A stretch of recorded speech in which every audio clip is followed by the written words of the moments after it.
Welcome back to another episode of the Trauma Queen podcast. I'm your host, Jessica Ella.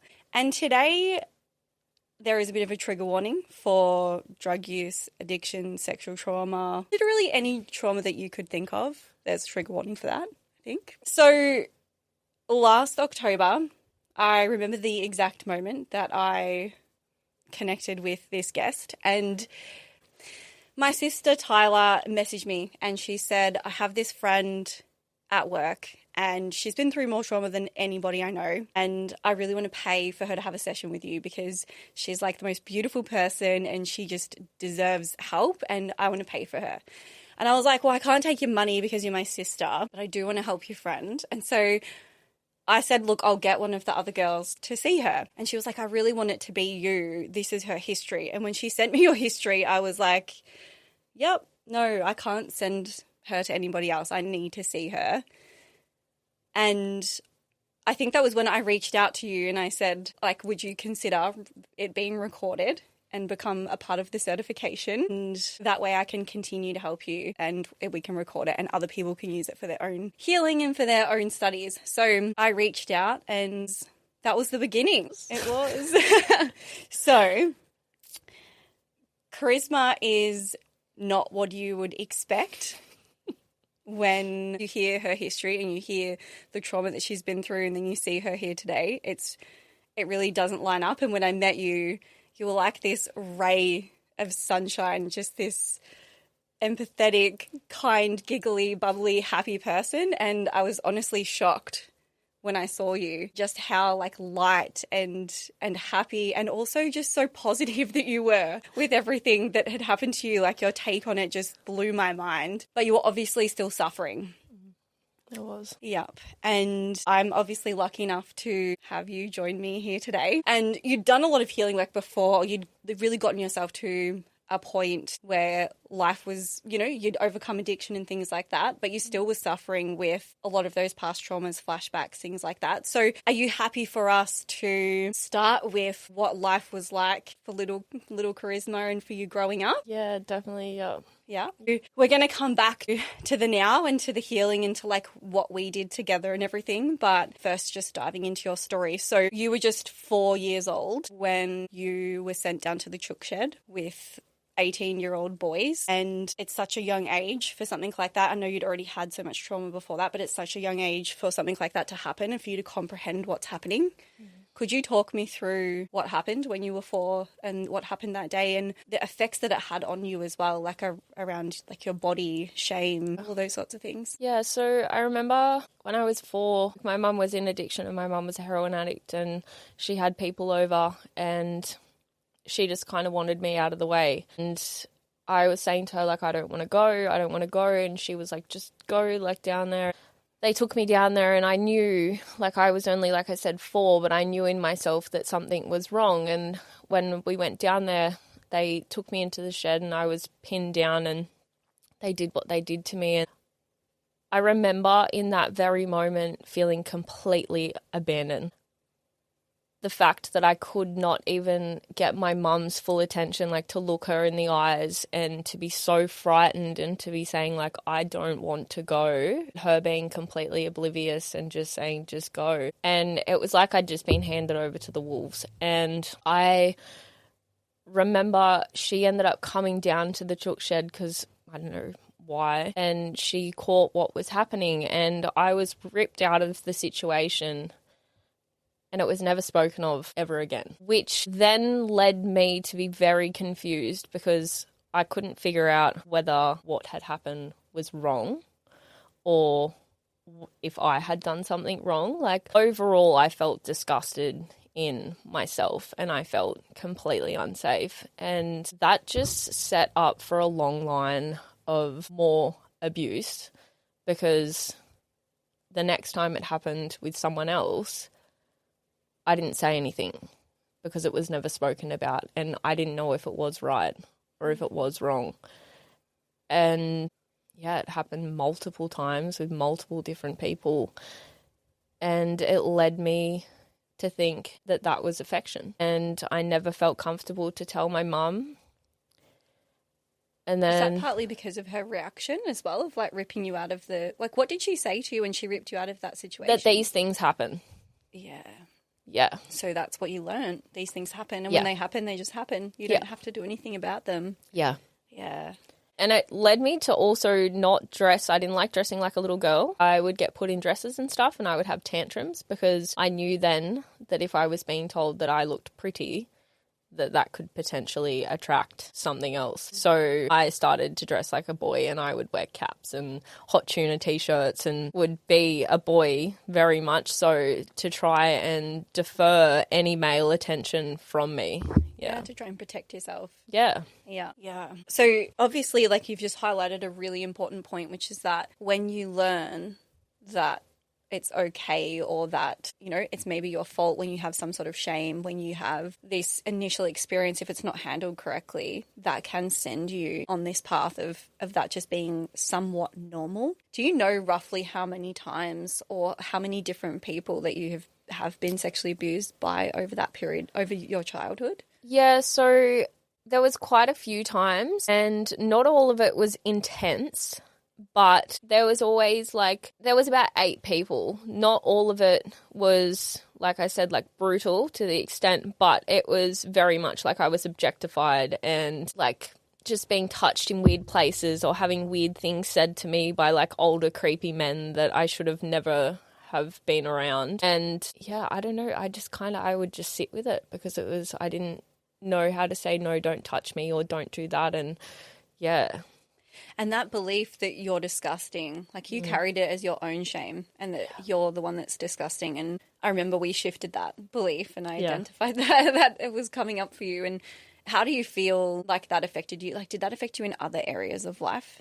Yeah, very much so. Like, I never felt like I fitted in. I would never hang out with girls really at school and stuff because all the other girls were so much prettier. And I never saw myself as someone that was like, I didn't think that I fitted in with pretty girls or anything like that because I literally felt disgusting in myself. And it led to me numbing myself completely with drugs to fit in, to find my identity. I used drugs to find my identity because I was so lost in who I was. Your father was murdered. When your father was murdered, you were quite young, yes? I was 6 weeks old. 6 weeks old, okay. How did you learn about that? Like, when were you told and what were you told? I remember that clear as day. I will never forget that. It was such a heartbreaking moment, actually. I used to leave the back light on for my dad when I was a kid. I was about 5, maybe even 4 or 5. And Mum turned the light off and I said, don't turn the light off in case Dad comes home. And my mum was on the toilet and the door was open.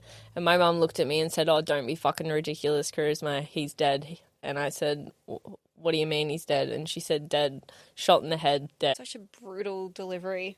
Such a, and your inner child, 4 or 5 years waiting for him. Like, why let you go through waiting for him and turning the light on for him every night thinking that there was hope to then shatter it like that? I think that had a lot to do with my mum's own addiction and the no capacity to show any form of emotional intelligence whatsoever and being caught up in her grief as well, that she completely shut it down. And I knew in that moment to show no emotion because her emotions were so big. So I had to switch off. Yeah. Yep. Her first. Her needs, her emotions. Yeah, very much. Always. Yeah. You said that you also spent your childhood trying to solve this mystery, trying to solve the mystery of his murder with her, obviously in a state, trying to solve this murder mystery that was never going to be solved. What was that like and how much of your time did that take up? And how did that, do you think that affected you? So I just remember, my mum used to write in this book and I've still got the book now, and the whole thing is written in pretty much riddles and of who she thought did it. And there was always someone was always the person that had done it. Or I remember driving down the street and my mum would be yelling at someone, calling them murderers and stuff. And that just made me feel so unsafe of, once again, everyone that was around us, because everyone that was surrounded by us was a potential suspect of who had murdered my father. And it was so consuming and it caused so much conflict in our lives between my mum and my sister, and then myself being so small and so naive to anything that was going on. It honestly felt like a whirlwind, like it was like a cyclone that I just couldn't stop. Yeah. like when I think about your inner child and I think about your experiences, it's like your mum's not safe. No one's safe outside of the home because someone could be coming for you. Men aren't safe. All the different people that have sexually abused you, like literally just this feeling of like nobody is safe and nothing is safe, just constantly in fight or flight. Yeah.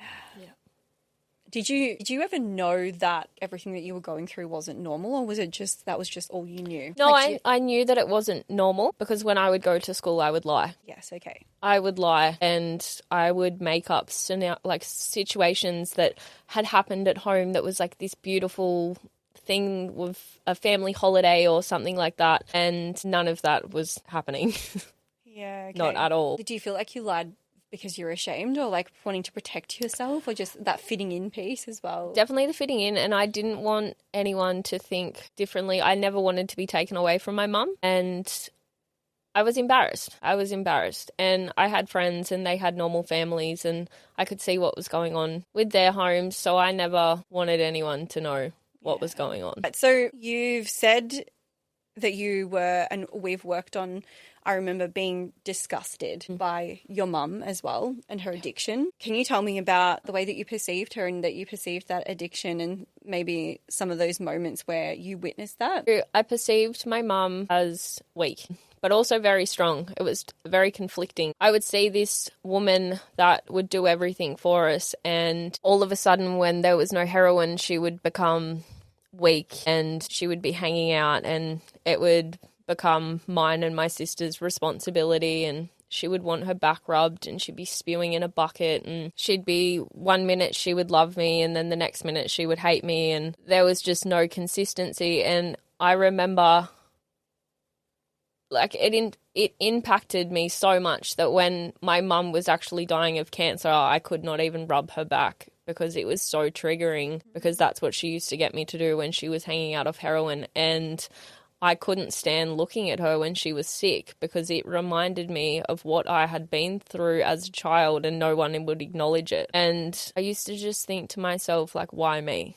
Why am I stuck here with this? And the conflict that it caused between my sister and my mum with her addiction as well. Like, I just would pray and wish that she would get it together, because if she got it together, then the violence stopped. Like, I always came back to her being the common denominator of everything that was going wrong and her using heroin. Which was fair. Yeah. Sounds like you had to grow up really quickly and you were kind of evaluating everything. Yeah. And assessing everything. Do you feel like that still affects you? Like, are you constantly evaluating situations as to whether they're safe or unsafe? Very much so. I've recently noticed that when I am somewhere now, when I'm in a room, I don't look for the exit.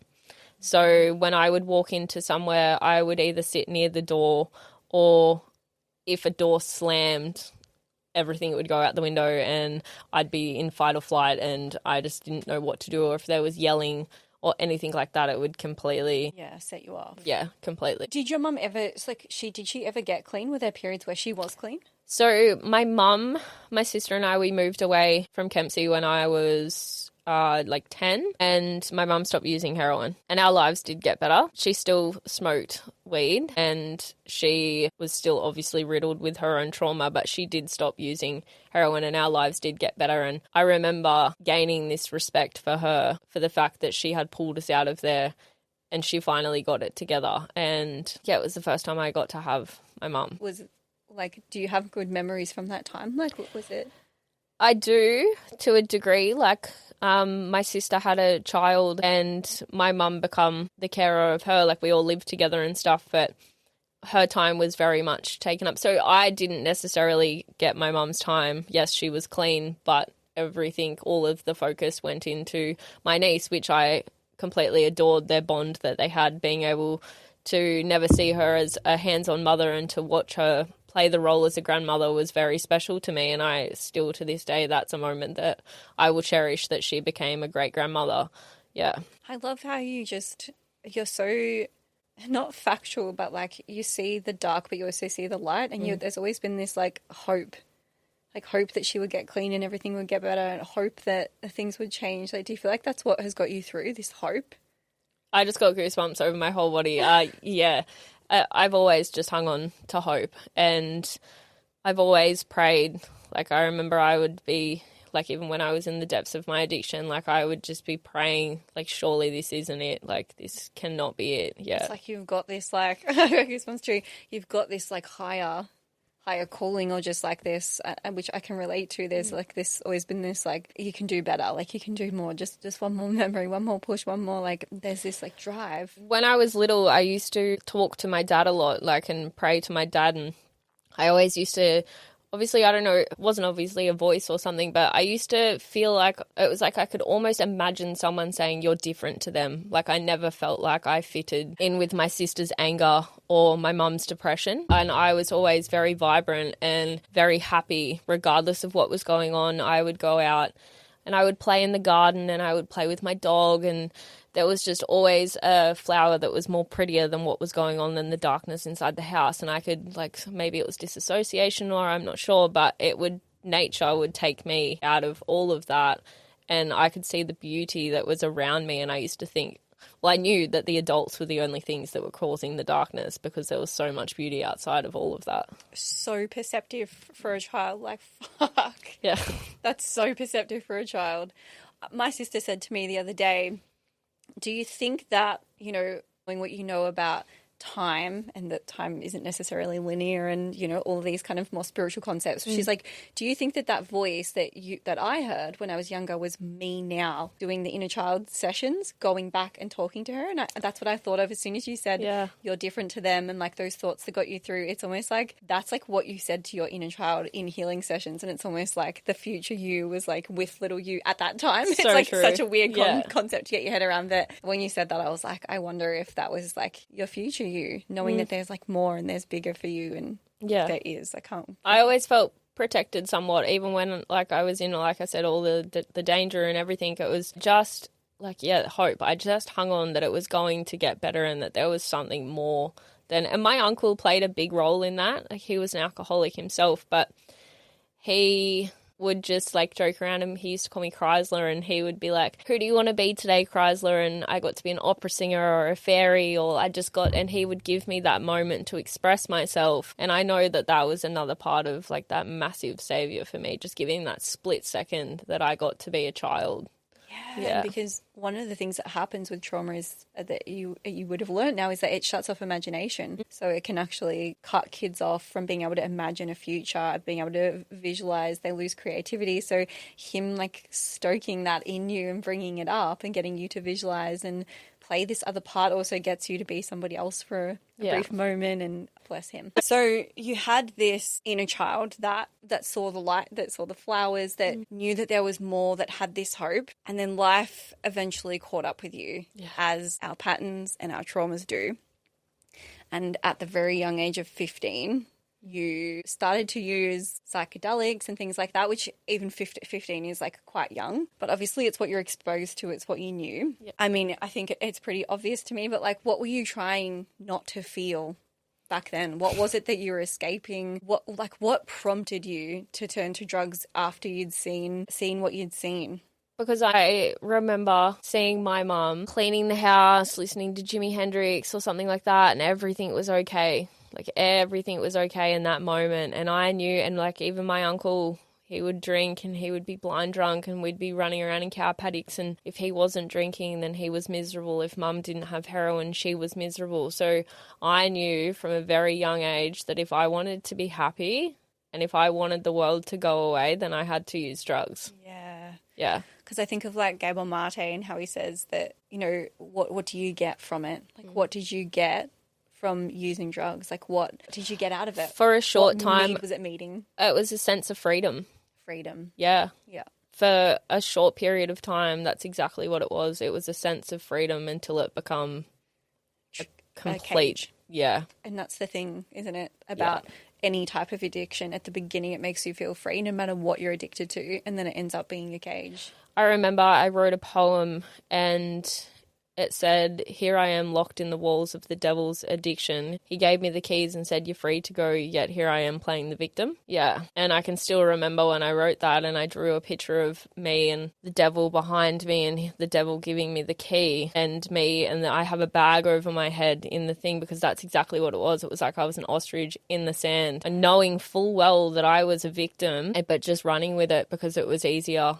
And then my addiction just got worse and worse and worse. Yeah. So by the time you were 25, you were fully addicted to ice. Can you tell me what that period of your life looked like? Like what you were sort of, who you were in that time? Yeah. So I have reflected after doing our therapy sessions and stuff that I never acknowledged the fact that I had a mental breakdown at the age of 25, and that now I can identify that that's exactly what happened. I describe it as when you take the plug out of the bath and the water keeps going down and you're a kid and you try and put your hand over it but you can't stop it and it's just uncontrollable and it's getting sucked down. That's what my life felt like, and I was completely broken. I was torn so much. Like, I just remember wanting to give up, but I didn't know how to just give up. Like, I didn't want to commit suicide because I wanted to live, but I didn't want to live because I wanted to die. Like, it was like the most conflicting thing, and everything just kept piling on top of each other. And I was going through family court for my daughter, and the sense of I'm not good enough, and comparing myself to her other parent and thinking that she's better off with him. And my mum got stage 4 cancer at that time, and I was in a relationship that I'd been in for 11 years, and it was toxic and codependent, and we were both completely unwell. And I remember having these seizures because my brain was just shutting down on me, because I can't even understand why. But it was like when I went to the doctors, they said like my fight or flight response, because I'd been stuck in hypervigilance for so long that my body didn't know what else to do. And I had all of these autoimmune diseases and going completely inward on myself. And I remember having my first stress-induced seizure. And they said that my brain was lacking dopamine, and the only thing that I knew that increased my dopamine, because there was nothing that made me happy, was meth. So I ran. The cycle goes, yeah. I ran with that.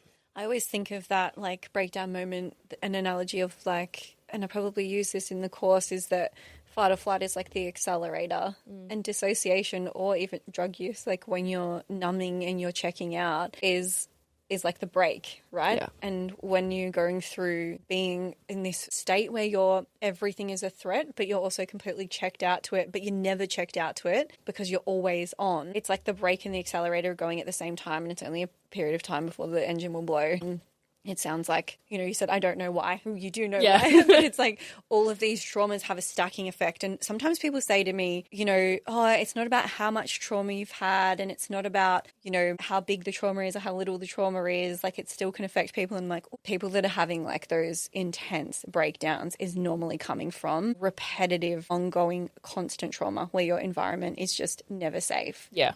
And how do you think that do you still hold on to any shame or anything around that period of your time? Like, and obviously you lost, like, tell me a little bit about, if you're comfortable talking about what you lost in that period and that day in the kitchen. And that was 2 questions, sorry. But So what was the first one? The first one was, do you have any shame? I kind of led into the next one because I know we've talked about this, but any shame around who you were in that period of time, or have you fully accepted that? There was a lot of shame before I went into rehab, and then I gained a lot of empathy for myself because I figured out that I did what I had to do to survive. I used to hold a lot of shame around losing my children and just how I handled things, and that I started using IV. Like, I was disgusted in myself for that, and I never thought that I would ever get to that point in my life. And now I have a sense of pride when it comes to that. Like, I look at myself now and I'm proud of myself, and I hold no shame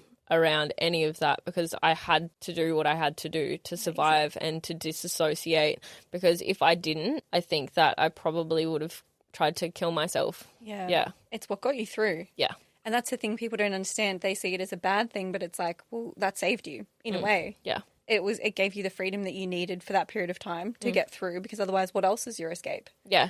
Suicide most of the time. People want to escape their reality, and I remember the drugs completely numbed me. And it got to the point, though, that they stopped working and I was just extremely high and still feeling all of these feelings. So then I started using other heavier drugs to try and numb that out. And then I remember my best friend actually said to me, she'd never said anything to me like this before, but she said, I just want to say to you that you're carrying on because of what your mum dragged you through, and you're a mother now and you have 2 children. So I'll leave you with that. And that really hit home. Yeah. It's like a reality check. Like, you're like, bitch, please. But at the same time, you're like, oh, I needed that. Yeah. Yeah. Yeah, I did. Yeah. Yeah, wow. If it's not too emotional for you, can you tell me about the day that I remember you talking to me about it being a really pivotal day, the day that your daughter got taken? Yeah. And more so about like what you were feeling and what you were going through in that moment. I remember I was in the court, like there was COVID, so all the court proceedings were done over the phone via Zoom, etc. And I didn't think that they were going to remove her off me. At this time, I think I failed the drug test for marijuana, so I was convinced that that was not going to be enough. And the judge said that due to my trauma and my mother having stage 4 cancer and me having no family, that I had no support. As for my daughter's father, had family, had a good partner, had support, that the best thing was for my daughter to go and live with her father. And I knew that in my soul. I knew that I had no one. But to hear a judge say she has no one, it completely shattered me, and it hit home like no tomorrow. And I just remember looking at her with her in my arms, and like I was a good mum, the best of my ability, but obviously I loved her unconditionally. And I had to meet her dad that day down at the Mini Waters store where we lived and hand her over, and she was to live with her father. I've never felt pain like that in my life. And that's when I could not sit with myself. I couldn't look at her toys. And that's when the mental breakdown started, because I felt so hollow. I felt shattered. I felt this pain in my chest that it kind of sounds a bit dramatic, but it literally felt like I was dying from a broken heart. I disassociated from my son because I felt like I had let him down and I didn't know how to communicate with him without his sister. And I felt like I'd failed completely. And I remember thinking to myself, my mum didn't even lose her kids, and I'm the one out of everyone that has lost her children. And I was so ashamed. Like, I couldn't believe that I had lost my daughter. I couldn't even show my face in the town that we all lived in because I was so disgusted in myself. And then I had to front up and help care for my mum as well on top of that after just losing my daughter. It's so much. It's so much. I mean, of course, you ended up where you ended up. Of course, like that is just, it's too much on top of, it would be too much for anybody, but on top of everything else that you'd already been through, it was just, it would have been the catalyst. And I can imagine they would have just been like this, what the fuck is the point? Yeah, exactly. Trying, and it's still being taken away from me. And like the support that I had was, Mum was one of my biggest supporters, as you could say, and her support was that I needed to stop crying because she couldn't emotionally handle it, but she could give me 2 mils of morphine and that would help me stop crying. So I never had a role model of how to deal with it. It was just we shut it off and we suppress it. I don't know. You just blow my mind. I'm like, how are you? Yeah. Like, how is that possible when... And you know what it makes me think? This is going to sound so harsh, but it makes me think of so many people that just have had even 1% of what you've been through and they use it. Yeah. And they use it over and over and over, and they stay in this victim mindset from this one thing that was said to them, and you're literally being raised on fear. Yeah. Raised on like abuse, raised on no good morals, essentially, no good values, no good beliefs about yourself. And then it's continuing into your 20s and you're being offered this solution, and somehow you fucking dragged yourself out of it, like with no help on your own. Like, it's just blowing my mind. Yeah. You're amazing. Okay. All right. So when you were 12 years old, we've got a few more traumas that I do want to touch on to just, I think that the point of this podcast is, and the point for me as well, I think we've connected because we are similar in that I've always been like, yeah, it happened, but it's not an excuse. Like, what Yeah. are you going to do with it? How are you going to fix it? Are you going to change the word? Are you going to help other people? Like, Yeah. what are you going to do with it? You're very much aligned. So I think it is important that we continue, if you're comfortable, going through a couple more before we kind of get into like what we did to. So there it is, the birth. Always one. When you were 12 years old. So we skipped a little bit ahead, which is fine. We're bringing it all together. But when you were 12 years old, another really pivotal moment that stood out to me in your client notes was that your mum burned everything that you owned. Yeah, that was when I was 10 when we moved from Kempsey. 10, yeah. okay. And you lived out of a car for 6 months. Yeah.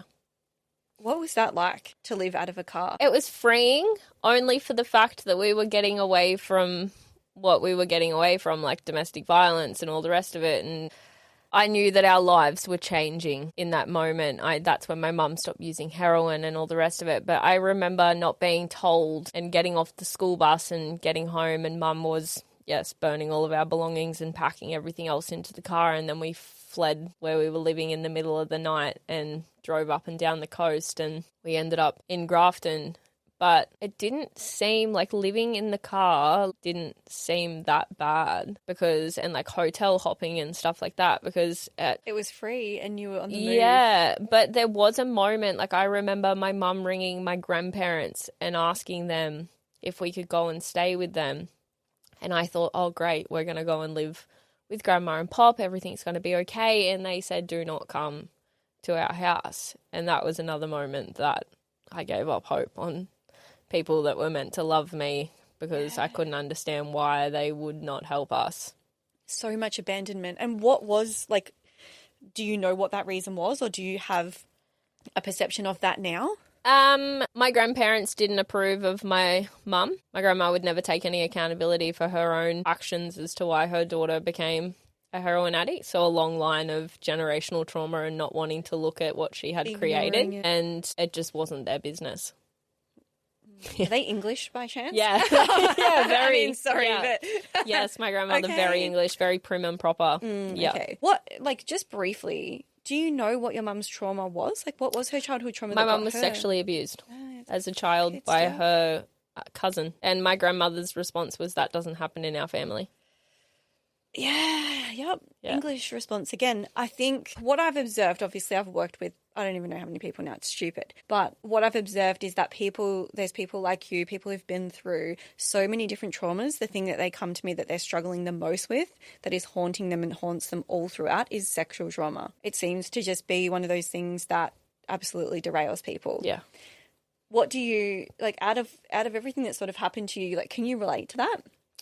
I can, but also to me, domestic violence was something. But the sexual abuse, it stole my identity. They kind of like, it's the physical threat. Yeah. Like, people talk about emotional abuse, which is absolutely a thing and can very much traumatize you. But the physical threat to, like, one, sexually, your body being invaded. Yeah. And then physical violence, like physically being harmed or fearing for your physical health. It's like that primal safety is just like unlocked, but also, I think interesting. As we just mentioned, violence in the home is a huge threat for a child. It leaves them feeling unsafe. Your sister was extremely violent with your mother. How did this affect you? And how did this dynamic created as well? Because obviously a child, teen, being violent with their parent is like quite a raw. Yeah. So once again, like the age difference between my sister and I is 10 years. And when my dad was murdered, my mum obviously went off the rails and everything went to shit. And her addiction, she was a heroin addict always, but it got worse. And my sister didn't handle my mum's addiction, obviously. And my sister also seen my mum as weak. And now that I have an understanding of her trauma, I see that it came out in anger. And she didn't know how to express herself, so she expressed herself with anger. And she would bash my mum. And I remember her like screaming at my mum saying like, you're fucking pathetic, like you need to get it together. And my sister, now I have empathy for her because I can now shift, instead of putting the blame on her that you did this and you did all of that, I see it as she was hurting and she was lost and she was confused, and hers doesn't come out in sadness or anything. It came out in anger, and she would smash the house and she would bash my mum, and I would come in as the savior and I would try and diffuse the situation as a small child, or I would clean the house up, or I would try and clean my mum up, and I would always just try and make sure that my sister would never end up angry, because I knew that it would never end well. And I hated her when I was growing up. I hated her for it. But now that I can see that she was so broken and so lost in her own way, and she didn't know how to handle it, so she used anger to protect herself. Yeah. And it's so interesting because when I don't know what your take is on this, but when you hear it in that context as like, well, yeah, like she went through this horrific upbringing. She didn't know what to do. She turned to anger, at which, as a teen or going into her 20s, and I'll use a male as an example, a male going through the same sort of abuse and situation, then it's kind of like cause and effect. They come out the other side of it, then they're abusive and aggressive and angry, and then they become in a domestic violence situation. And we have so much hate towards those people, but all of those people, and it's easier when it comes to men because the statistics and things like that are there. But I always think about that same example of like, well, yeah, she's become the abuser, but she's not really become the abuser. She just doesn't know what to do with all of her pain. And that's kind of the way that I perceive everybody who's doing something wrong, is that they've come from abuse. Like, what do you think about that?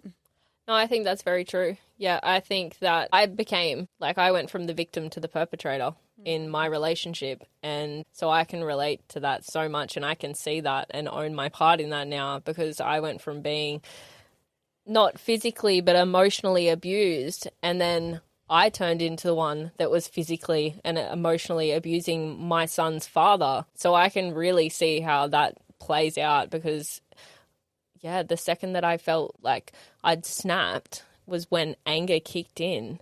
And instead of feeling sadness, I went straight to anger. And I became the perpetrator. And you didn't have control of it. If you had, if you could have, you would have. Yeah. Which is what people are saying, like, oh, they can control it, but actually, So what did you, in that moment where you became the abuser, essentially, if we had to put a label on it, what did you need in that moment? Like, I needed to be heard.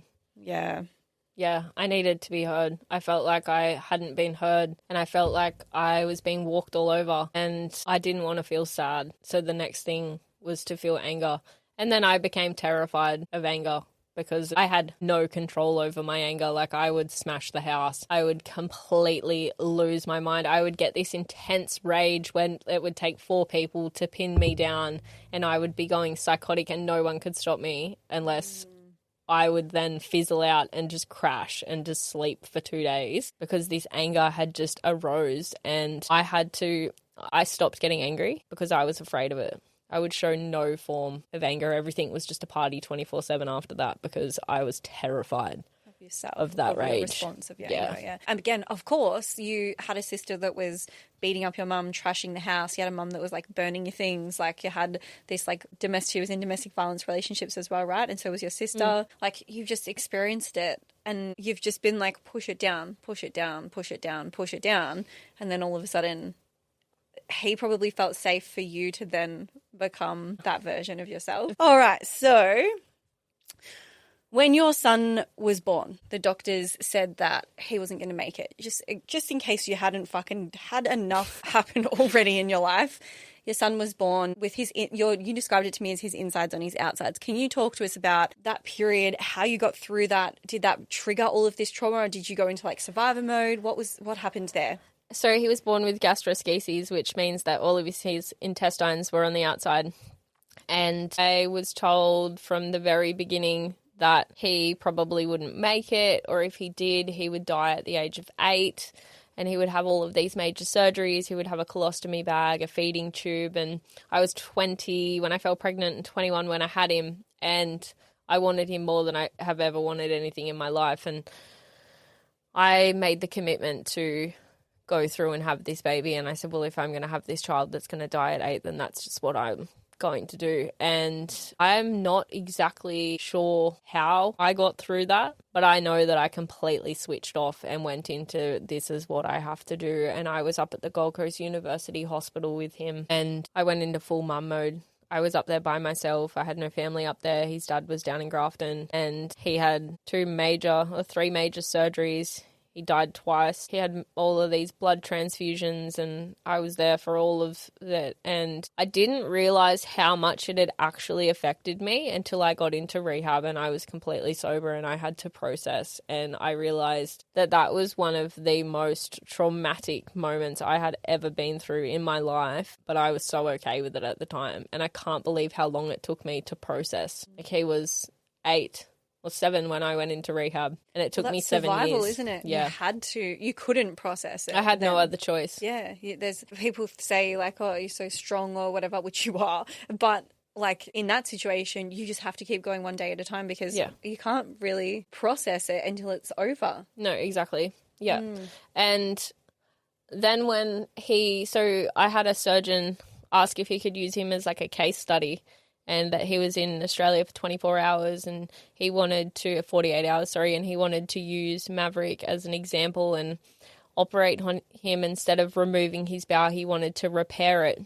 And I said, well, what's the worst that could happen? And he said, the worst case is that we'll go back to square one. He'll have the feeding tube and colostomy bag, or I could repair his bowel and he could live a normal life. And he repaired his bowel and he put everything back in, and we left hospital about 4 weeks later and there was never a thing wrong with Maverick again. And even that in itself was completely overwhelming and so hard to process. Because you're waiting. Yeah. Yeah. I was expecting the worst, like I did in every situation. Most people who have complex trauma have that impending doom feeling, like something is coming for them. And you've had evidence time and time and time again that something bad always happens. And I know that in our last session, we sort of touched on this a little bit, more so in regards to relationships, which we're going to go into soon. So you've recently, so obviously Maverick, I've met Maverick now. Yeah. My boys loved him. He's a very cool dude. And you've recently got custody back, or part custody back of your daughter. So at the moment we're doing visits, like we do visits at the park and stuff. And yeah, it's something that I didn't think was going to happen. I'd completely given up on that aspect. And I did mediation with her dad, and he can see how much I've changed and the effort that I've gone to. Like, I'm 2 years clean in September, and he can see that I've put the long yards in and that I want to see my daughter. And I got to see her for the first time about 4 weeks ago. And then... What was that like? It was the most beautiful thing ever. I saw photos. She's like a real life Disney princess. I can't even comprehend. And like, I had a lot of resentment towards him for taking her, but now I have gratitude because I can see this little girl that has experienced no bad in her life. She's just been shown unconditional love, and I was dealing with my mum dying and I wasn't dealing with that at all. So to know that she's been completely protected and sheltered and is so sweet. She's not afraid of anyone. Like, she came up to me and said, hi, I'm this many now, and was so happy to engage with me and play with me on the park. And that's because she has stability in her life. So to be able to see that she is a very stable, happy little girl makes me feel so proud and so happy and thankful that her dad actually did intervene in that time. Yeah, wow. That's such a powerful perspective to have. Like, zero hate, zero blame, just this is exactly what she needed. And to be so self-aware to know that you weren't actually capable at that time, which, so many people don't ever have that perspective. That I definitely didn't before I... Not at the time, yeah. obviously. I was like, I hate you, how dare you, Absolutely. You're the reason this has happened, you've done this, blame everybody around except for... And yeah, I was completely oblivious to my own actions, and then it kicked in and I was like, okay. Is rehab what got you sort of out of that and back into yourself and into healing? Like, yeah, very much. Like, where was that pivotal moment? Because I just see people living their entire lives in that blame cycle. Like, what pulled you out of that? The rehab that I went to is a very good rehab. It's a spiritual program instead of a clinical program. And it's all about surrendering and owning your part. And yeah, I'm forever grateful for that place. it changed my life. And it's all about looking at your own actions and taking accountability, and you get put on things that are called like tasks, so that you have to look at. It's kind of like 7 months of shadow work, pretty much. Yeah. That's how I would describe it, and having to sit with yourself and not shift the blame, and doing things called awarenesses. So when things come to your awareness about your own actions, you bring it into the community and you share it, and then you are to sit there and get support of everyone in the community. Wow. Yeah. Very supportive. Yeah, very. It's like love, healing with love. That's exactly what it was. Yeah. But also that like gentle shadow work, like gentle reflection of like, where's this coming from? Yeah, What's and that? learning to journal and things like that. Like I can't even, the people that work in there have all been through addiction. So to be able to empathize with another addict is absolutely outstanding. Like, it changes your perspective of things, instead of me sitting there saying, you wouldn't know, you've never lived this, and actually taking the time to just sit and listen. So when do you start working there? When's your job offer coming? After this podcast, we'll send it to them. If you're listening, whatever the name of the retreat is, we're going to send it to you, and your job will be waiting. It's true. You, like, no one else could, like, deserve it more. Yeah. Which brings me to all the good stuff. More good. When I met you, you'd come out and you had a lot of self-awareness. You'd been clean for a year, but you were still kind of being held back in some way by subconscious beliefs about who you are. You were having nightmares. You were still having like flashbacks of these traumas, which we quickly identified meant that they hadn't been correctly processed, which you know all about that now. So yeah, you came to me in October, and we've only done 3 sessions. I was looking back at our notes. We're going to do another one soon. But a testament as well to how quickly things shift. What did you notice? Talk to people I have people all the time that are like, I'm scared. What's it going to be like? Is it actually going to work? Surely you can't have a shift from one session. And they kind of don't understand like how powerful it is. So would you be able to talk about, you know, what that first session was like for you, and then what you noticed afterwards? Okay, so the first session that we did, I just remember, like, I was willing to try anything at that point to get my life back on track. And I've been to doctors, psychiatrists, like everything that you could think of, I had done it. And when I had spoken to Tyler and she'd told me about what you do and stuff, it was like, I'm like, that's right up my alley, especially just being exposed to the program that I was in about being spiritual and all the rest of it. And I knew that it was my inner child that was damaged. And I remember being able to go back to my inner child with you in that moment. And it's the first time I felt emotional in the whole thing. I was just getting goosebumps. I remember that too. Yeah. I remember when we did the soul thing, and when I first started, when I had my eyes closed, I could see it was like a shadow outside of myself, and it was smaller. And then throughout the time, it got bigger. And then by the end of, it's like I felt myself come into myself in that moment. And I remember you talking me through it and getting my little self. And I always used to see myself as like an ugly kid, right? And when we were doing that, I still now, like, it makes me so happy. Like, I can still envision, like, there's one moment that we went to and you took me back to Robbie's house and I took my little version of myself there. And I remember getting down in my mind and talking to the little version of myself, and she looked at me and she had a little bob haircut, a little box fringe, and she was so cute and so beautiful. And I said to her, like, it's going to be okay. I'm going to look after us now. And that's when I felt myself come back into myself, and I knew that I had protected myself and I had saved that little version. And it's like I didn't look for anyone else to save me anymore. I remember when we came out of it, I just couldn't stop laughing. You were giggling. Because I just couldn't believe what had happened. I come out of there and I was all like guns blazing, and I was like, I just did trauma therapy. Like, that was amazing. And everyone was like, what kind of trauma therapy do you happy? do? Yeah, I was on fire. Like, I couldn't believe it. And it's because I viewed that little version of myself as the most beautiful little girl. Like, how I look at my daughter now, that is how I see myself. And I have so much empathy for that little girl that managed to push through and to be able to smile and to be able to see the flowers. Like, I got to acknowledge how strong that little girl was in all of those moments, and to know that she's safe and I'm safe. And that's what that did to me in that first session. Yeah. Yep. I remember your giggles at the end. I was like, what is this?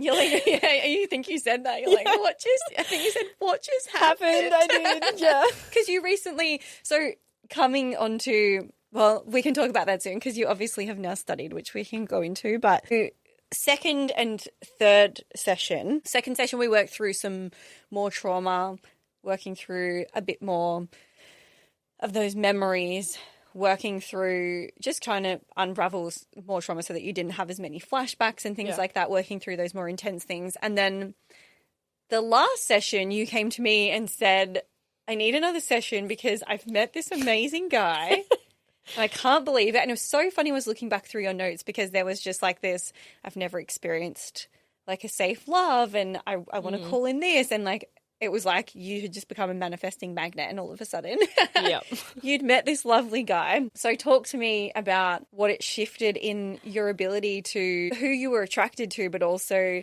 because that second last session, there was a lot around like love and what you deserve. And then you've met this guy. So talk to me about like what we shifted and then what you've now manifested or created. So it's funny because like he's not what I would usually be attracted to, and I've even just been talking, which is the whole point. Yeah. Yeah, and it's like and I'm like I've said to the lady that I live with multiple times, like, is he a psychopath? Is there like an ulterior motive behind this? Does he have a saving complex? Like, and all of this. And I've openly said it to him, like, what is your problem? Like, why me? And he's like, clearly I don't have a saving complex because you've saved yourself. So I don't think and look at you as someone that needs to be saved.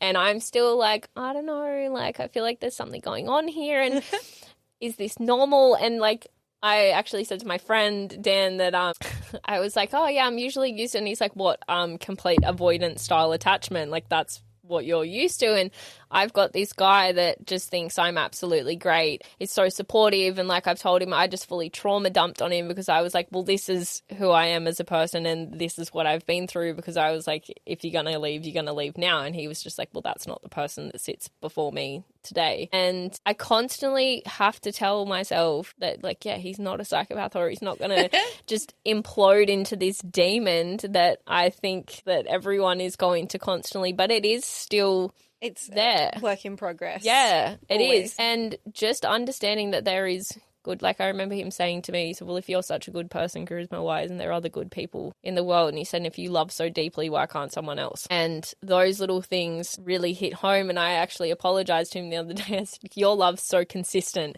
and I'm like a roller coaster sometimes. Like, I'm like...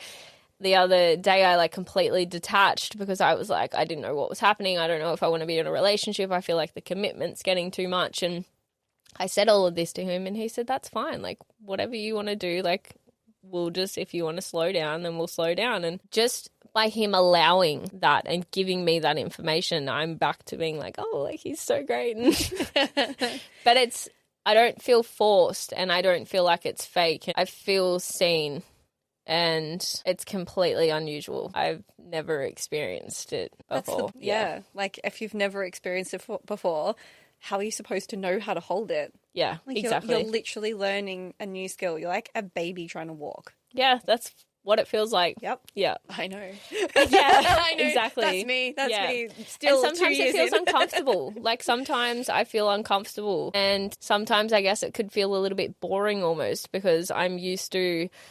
Chaos. Fighting and then having like great sex after it and just like, or being completely like depleted and then being loved, and that excitement and like the oxytocin that comes with it after you've just fought with this person and then being like taken back by this person. As for this guy is just fully like, just lets me have my emotions. And I said to him the other day, thanks for making what I think are hard conversations so easy, because I go over there and I'm like an anxious mess and I'll just be like, look, this is what I think's happening and I'm feeling like this and I'm going to detach. And he's like, well, thank you so much for telling me. Like, that's okay. You're allowed to have these feelings. And I'm just like, what the fuck? Like, what is this world? Okay.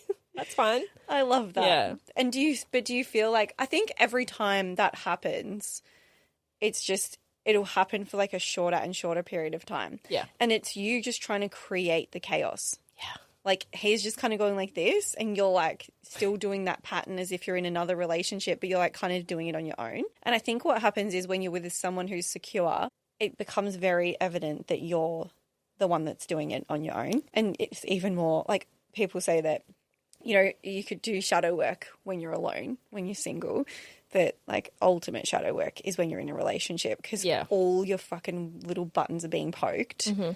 And especially if attachment hasn't been safe for you in the past, like for example, your entire life, of course it's going to be triggering. And of course you're going to want to disconnect to protect yourself. Yeah. So I feel like it's just that like every single time I'll be like, oh, this is me again, just realizing that, which it sounds like you are.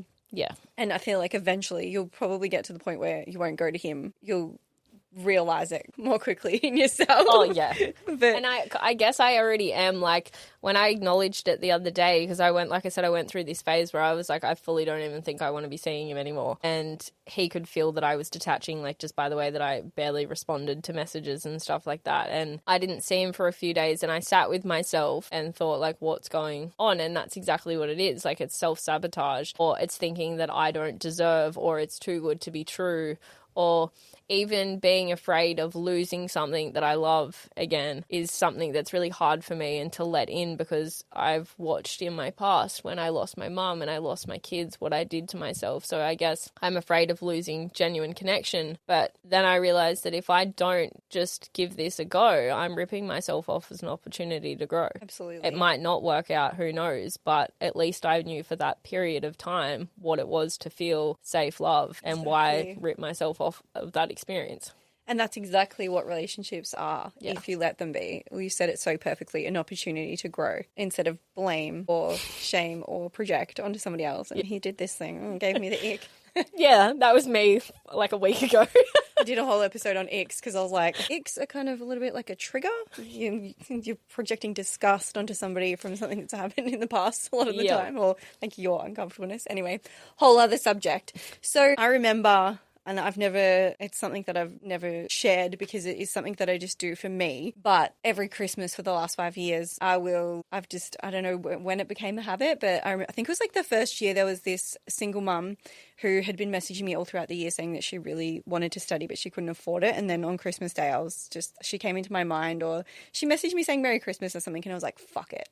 And I was like, check your emails, and I'd enrolled her into the course. And I remember saying to you, or you saying like, I want to get into this sort of work. Like I want to help people. And after a few sessions, I was like, she is my person for this Christmas, 100%. But normally I had this weird thing where I would, not a weird thing, but I had this like detachment thing where I felt so weird giving to people that I would just email them and be like, check your email, surprise. And I would just be like, Merry Christmas, and then I wouldn't really think about it again. Yeah. And this year, Gav, my partner, was like, what the fuck? You've got to call her. You've got to like hear the emotion. I was like, oh, I don't know. No, like I'll cry and I'll be like, and he pushed me to, and I'm so glad I did, because I remember calling you and you were just like, what? What? It was such a good feeling, but I just felt like nobody that I'd met. Now I like write a list throughout the year, and if anyone like really pricks my attention, I like kind of weigh it up. But I just, as soon as I met you, I was like, she needs to study this because she's going to help so many people, which is why I asked you on here as well to share your story so that people can hear and know that now Karizma has done the course. She can help you with addiction, trauma, anything you're going through. So how did you find studying? What did you love about it? What did you learn? Like, obviously it's a lot. Yeah. What I loved about it was that I could relate to it so much. I'm a person that I always used to say that I wasn't intelligent or I wouldn't be able to do that. And I'd be like, no, that's way too far-fetched for me.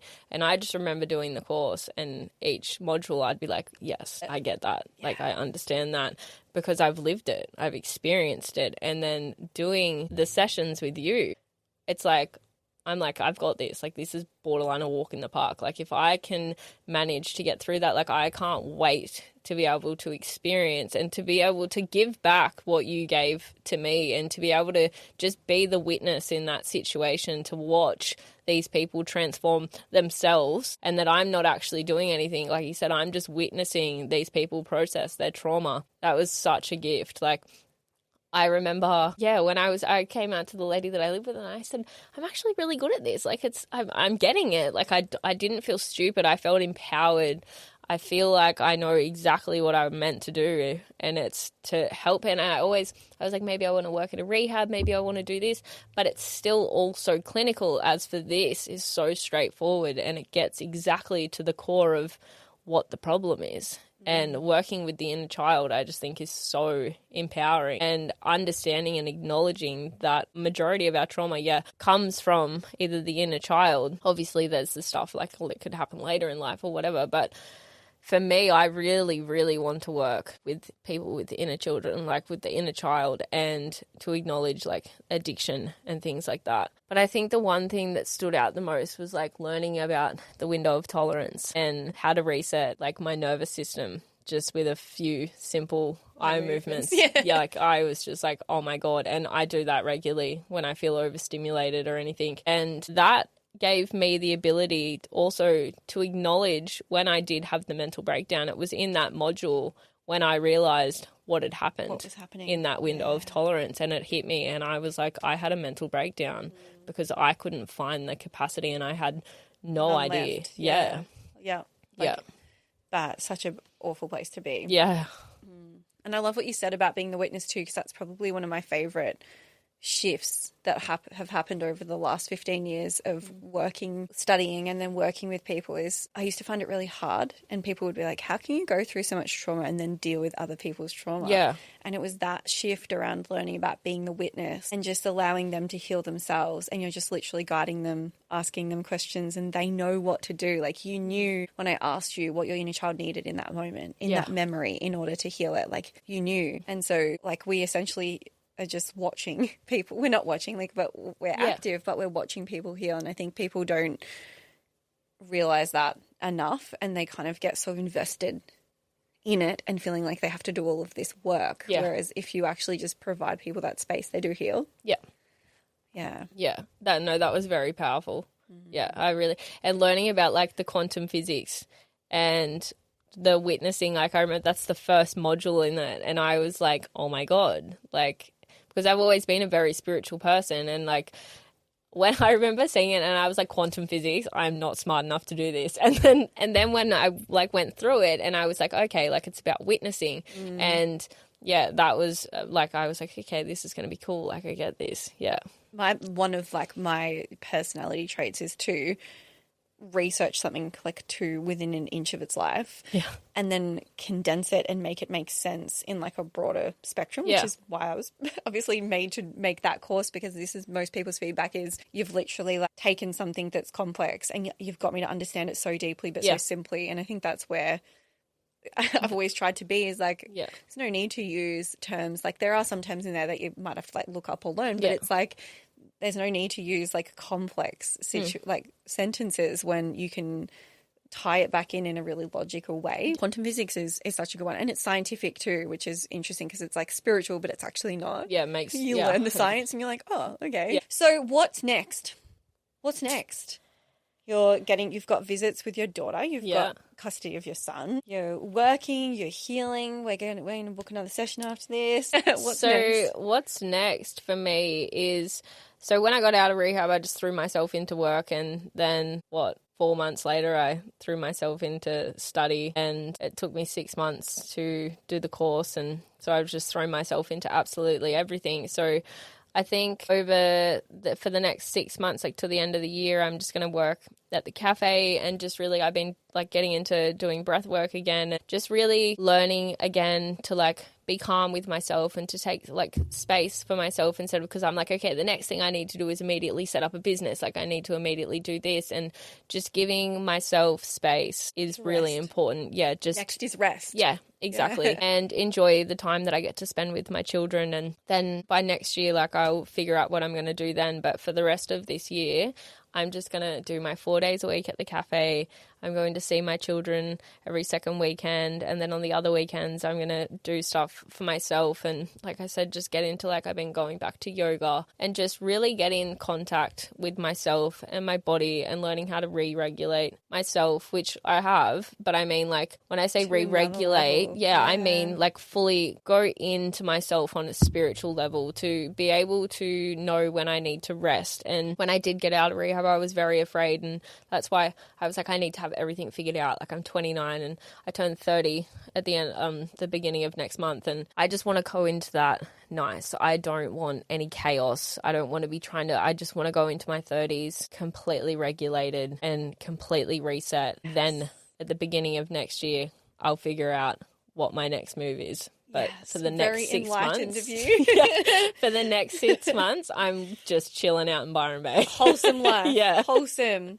Yeah, I love that, because that is one of the hardest habits to break as well, the addiction to stress and to pushing and keep going. Yeah. I'm so guilty of that. So I'm like in a very similar rest phase as you, kind of like, life gets too easy now. Let's just, wholesome is my kind of thinking, spending time with kids, beach, just, Exactly. I love that. Well, thank you so much for coming on, for sharing.